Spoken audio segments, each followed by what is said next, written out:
Теңирден от түшүп, курмандык чалынуучу жайдын үстүндөгү бүтүндөй өртөлчү курмандык менен майды өрттөп жиберди. Муну бардык эл көргөндө кубангандан кыйкырып, жүз төмөндөп жыгылышты. 10-бөлүм. Арундун уулдары Надап менен Абуют жыпар жыттуу зат түтөтүлүүчү чөйчөктөрүн алып, аларга от салып, түтөтүлүүчү зат салып, Теңирдин алдына ал буйрубаган чоочун от алып келишти. Ошондо Теңирден от чыгып, аларды өрттөп жиберди. Алар Теңирдин алдында өлүштү. Анан Муса Аронга: «Теңир, мен өзүмө жакындагандардын арасында өзүмдүн ыйыктыгымды көрсөтөм. Бардык элдин алдында даңкталам» деп айткан деди. Арун унчуккан жок.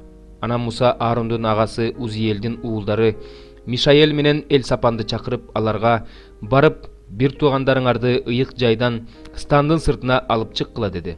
Алар барып, Мусанын буйругу боюнча узун көйнөк кийген Надап менен Абуютту стандын сыртына алып чыгышты.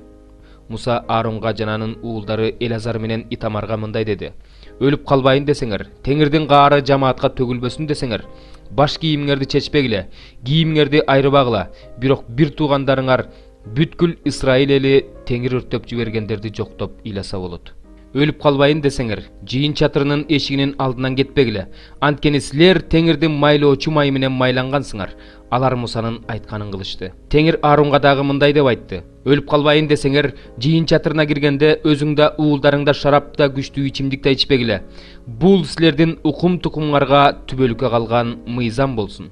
Силер ыйыкты ыйык эместен, тазаны таза эместен айырмалай билишиңер керек.